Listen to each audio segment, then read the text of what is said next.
আমি একটু জনাব এবিএম মোশাররফ হোসেন আপনার কাছে আসতে চাই। ন্যাশনাল চার্টারের কথা বললেন জনাব জোনায়েদ সাকি এবং রোড ম্যাপের কথা বললেন সরওয়ার তুষার, আপনি কি বলবেন?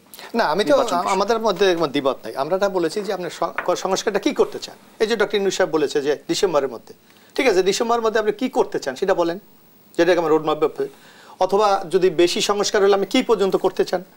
তারপর আপনি এই যে ঐক্যমতের একটা কমিশন করেছেন, তার কাজটা কি? আমরা তো দৃশ্যমান কোনো কাজ দেখিনি।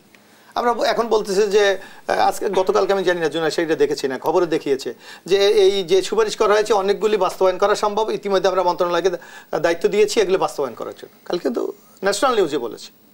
তাইলে আপনি জাতীয় রাজনৈতিক দলগুলির সাথে কি আলোচনা করলেন?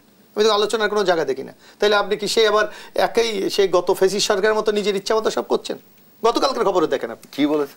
বলেছে এই সুপারিশগুলি যেগুলি বাস্তবায়ন যোগ্য সেগুলিকে বাস্তবায়ন করার জন্য মন্ত্রণালয়কে নির্দেশ দেওয়া হয়েছে। যাই হোক, এটা শেষ কথা কি বলবো, আমার হাতে না না, আমি এটা বলেন। এখন আপনাকে দেখতে হবে যে আপনি কি চাচ্ছেন, সেইটাকে যদি আপনি নির্দিষ্টকরণ করেন তাহলে আপনি রাজনৈতিক দলগুলি আলোচনা করতে সুবিধা হবে। এখন আপনাকে এমন কিছু সংস্কার আছে, সেই সংস্কার তো আপনি রাতারাতি করতে পারবেন না, যেটাকে আপনার কমিটমেন্ট দরকার রাজনৈতিক দলগুলির, যে আগামী দিনে যারা ক্ষমতা আছে আমরা পর্যায়ক্রমে এগুলি বাস্তবায়ন করব। এখন যদি আপনি বলেন কনস্টিটিউশন চেঞ্জ করবেন, দুইটা পদ্ধতি আছে কনস্টিটিউশন চেঞ্জ করার। একটা হলো পার্লামেন্টে গিয়ে আপনি অ্যামেন্ডমেন্ট করবেন, নতুবা একটা অর্ডিন্যান্স জারি করবেন। তো অর্ডিন্যান্স জারি করলে রাজনৈতিক দলগুলি যদি আপনার সম্মতি না হয় তো পরবর্তী সংসদ দেখে এটাকে আইনে পরিণত করবে। সুতরাং আপনার সামনে তো ঝুঁকি আছে, এই ঝুঁকিগুলি যদি আপনাকে মিনিমাইজ করতে হলে আপনাকে একটা ঐক্যমত্যে যেতে হবে। অসংখ্য ধন্যবাদ জি। সরওয়ার তুষার 1 মিনিট সময় আছে, আপনি যদি আমি শুধু এটা বলবো যে মানে অর্ডিন্যান্স কিংবা পরবর্তী পার্লামেন্টে গিয়ে যে কথাটা বলা হচ্ছে এটা পদ্ধতিগতভাবে ঠিক না এবং এর অনেক ঝুঁকি আছে, যা সাকিব ভাই বলেছেন।